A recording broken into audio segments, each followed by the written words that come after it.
Hi, this is Starkey Sowers. Welcome again to another Plus Program training series. Today's topic is trace minerals, and this is part 1. So you might be thinking trace minerals. What in the world is a trace mineral? You think of calcium, magnesium, and all these different types of minerals. And so roughly there's about 72 different minerals that are available throughout the system. So of those 72, 15 are what we call essential, meaning essential is just that without them, our bodies actually can have what we call a deficiency symptom. So it could be things such as growth, retardation, all sorts of different things when we don't have adequate amounts of these trace minerals. Couple unique things. When it comes to calcium, the body has roughly about 1,000 milligrams, so to speak, or rather 1,000 milligrams in excess of calcium on a regular basis. So when it comes to trace minerals, it might be down into the milligrams. It's a whole lot less, guys. So they are trace or small amounts. All right, 9 of those become essential, so we actually have to have those on a regular basis. Once again, without them, we have deficiencies. With that said, let's look at our first trace mineral. It's boron. As I was saying earlier, these trace minerals become essential. So in the 1980s, boron became very popular because it was kind of like this forgotten animal. Everyone kind of forgot about boron. It's like, we don't know what it does. We'll leave it out there. It's in the soil. We really don't know what it's for. So ultimately what happened was this. They started looking at boron and found out a couple different things. Number one, when it comes to the production of testosterone and estrogen, you have to have boron.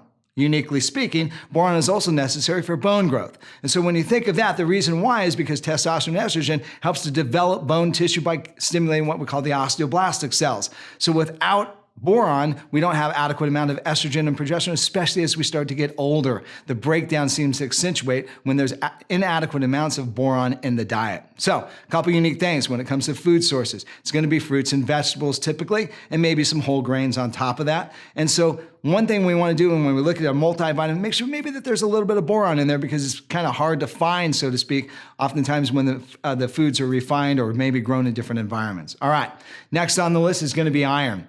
Iron, a lot of people know what iron is, and iron's obviously very popular. Iron's very unique. It helps with the production of what we call hemoglobin and myoglobin. And also it's a coenzyme, which means it works with other different types of enzymes. But let's kind of get back to that hemoglobin and myoglobin. Hemoglobin and myoglobin are basically protein structures within inside the red blood cell. And what they do is they attach oxygen. And so when the body delivers oxygen from the lungs down to the cells, the hemoglobin is what attaches it. So it's kind of the carrier, so to speak, is what takes it from one location to the next. And when there's inadequate production of hemoglobin because of the lack of iron, we have what we call anemia. And of course, that's going to mean what? No oxygen down to the cells, tiredness, listlessness, things of that nature. And then, of course, the body's not going to be able to function properly. All right, so let's look at food sources. Food sources are going to be organ meats, chicken, eggs, things of that nature. Those are the best sources. It's going to be animal proteins that typically have the best source of iron. A lot of you guys might be vegetarians saying, hey, you know what? Bottom line is, that's not what I'm looking for. I don't want to eat those things to get my iron. Well, for you guys, it's going to be a focus on legumes, especially things like tofu, as well as lentils and things of that nature, have a pretty decent amount of iron and it's relatively absorbable. Certain vegetables, such as tomatoes and potatoes, have some as well too. So one of the things to remember about iron is this, is it can be toxic. So if somebody's using an iron supplement, doctors recommended it for anemia, one thing that you want to do is definitely pay attention to what the label says. Take what's on the label. You don't want to take too much of this because you can get toxic when there is too much of it. All right, next on the list is copper. Copper is a very unique mineral as well. It kind of works with iron throughout the body. So when we look at copper, it's kind of fun because copper is kind of like this little metal that, like I said, works with iron as far as hemoglobin is concerned. But the other thing it does, it actually works in the vascular system.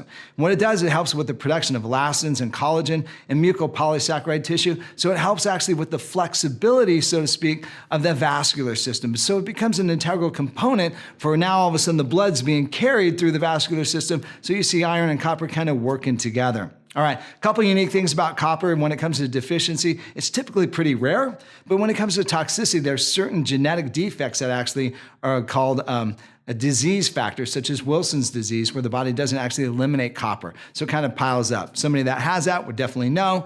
For the most part, though, pretty safe mineral, typically found in multivitamins and minerals as well, too. All right, next on the list would be zinc. So when we look at zinc, zinc's super popular. Zinc is a great mineral for so many different things. There's actually 50 different functions that zinc actually does. We're not going to name all 50 of them. It's a little lengthy for today's topic. But when you look at zinc, a couple unique things stand out. Number one, it's necessary for the production of white white blood cells. White blood cells mean an immune system.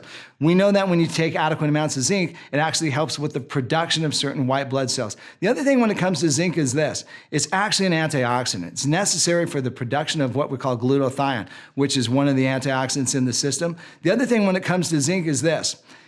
We oftentimes see supplementation with zinc for colds and flu. So there was a bunch of studies that were done throughout the years when it came to colds and flu and using a sublingual zinc. And actually, indeed, it does seem to reduce the symptoms, severity, and durations of cold and flu. Food sources are going to be organ meats as well as shellfish, as well as meat, what we call like fish type of meats as well too, as well as whole grains, nuts, and seeds. All right. That kind of ends up giving us the last one on the list for the day, and that's going to be chromium. So when we look at chromium, chromium is very unique, very popular nowadays. What we know about chromium is this, is blood sugar regulation is necessary with chromium. Chromium actually works inside the cells, and it kind of helps to glue, so to speak, or pull insulin to the cell to make it function more efficiently. So we know a couple of things with chromium. Number one, it helps with insulin production, or actually insulin regulation, so it helps with the metabolism of carbohydrates and fats. The other thing that becomes very unique about chromium is this, is it can lower blood sugars. So anybody that's in a situation that may be a diabetic and using different types of medications, and if you're going to use chromium, you want to be a little bit cautious when it comes to the amount that you use. And you also might want to regulate it with your doctor, knowing that it could adjust some of your glucose levels, so to speak. When it comes to food sources, brewer's yeast as well as liver. And you might be thinking, oh my gosh, brewer's yeast and liver? Well, here's the other caveat is this, is unrefined grains. So when it comes to your grains, they've got to be unrefined if you're going to get the carbohydrate and the mineral chromium at the same time. All right, so that kind of wraps up the first portion on trace minerals. We're going to have more on the second portion as well. Thanks for watching the first segment. This is Starkey Sowers. Thank you again for watching another Plus Program training series.